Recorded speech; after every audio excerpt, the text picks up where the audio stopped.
કેમ છો? મજામાં? સુવાક્યની દુનિયામાં, સુવિચારની દુનિયામાં આપનું સ્વાગત છે.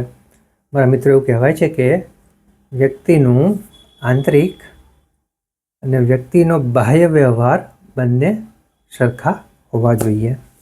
આવી જ કોઈ વાતને સુવિચાર તરીકે કોઈ અજ્ઞાતે ખૂબ સરસ રીતે લખ્યું છે.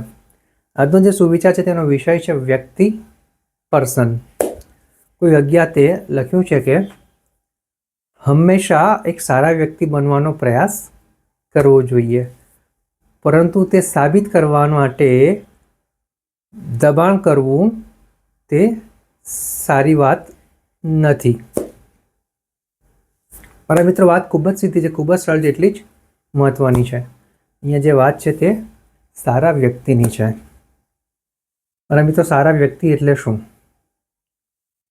સારો વ્યક્તિ એટલે એવો વ્યક્તિ કે જે વ્યક્તિ પોતે અંદર છે તેવો જ તે બહાર દેખાય. પોતે જેવો વ્યવહાર કરે છે પોતાની સાથે તેવો જ વ્યવહાર તે બહાર કરે. વાત એકદમ સીધી છે. આપણે જોયું હોય છે, આપણે અનુભવ્યું પણ હોય છે કે આપણે ઘણા વ્યક્તિઓ એવા જોયા હોય છે કે જે આપણને કંઈ અલગ જ દેખાતા હોય છે. જ્યારે તેમનું વર્તન અમુક લોકો સાથે જોઈએ ત્યાં બહુ સારું લાગતું હોય અને અમુક વ્યક્તિઓ સાથે તેમનું જ વર્તન જોઈએ તો બહુ ખરાબ લાગતું હોય.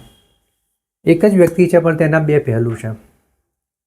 તો બસ મારા મિત્રો, વાત એટલી જ છે કે આપણે એવા વ્યક્તિ નથી બનવાનું કે જેના બે પહેલું હોય. આપણે એવા જ વ્યક્તિ બનવાનું છે કે જે અંદર પણ એ જ છે અને બહાર પણ એ જ છે. જો આપણે ખરેખર આટલું શીખી શકીએ તો બસ ખરેખર સાચા અર્થમાં એક સારા વ્યક્તિ બની શકીએ.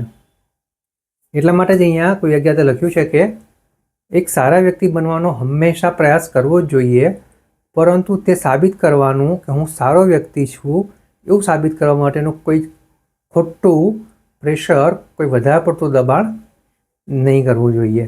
જો મારા મિત્રો આપણે શીખી શકીએ તો આપણે ચોક્કસ જ સારા વ્યક્તિ બની શકીએ. Thank you.